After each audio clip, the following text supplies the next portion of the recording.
शुभ दिवस. लिव्हर खराब झाल्यास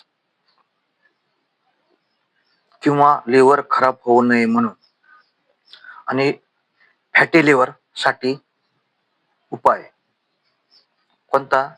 तर पपई किंवा पपईचा ज्यूस 8 ते 10 दिवस नियमितपणे प्या.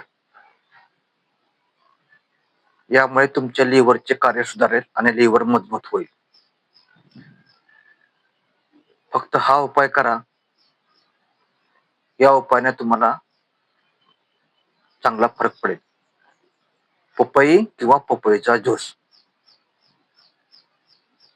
तेव्हा व्हिडिओ आवडल्यास एक लाईक करा आणि पुढील व्हिडिओ पाहण्यासाठी बेल आयकॉनला टच करा. धन्यवाद.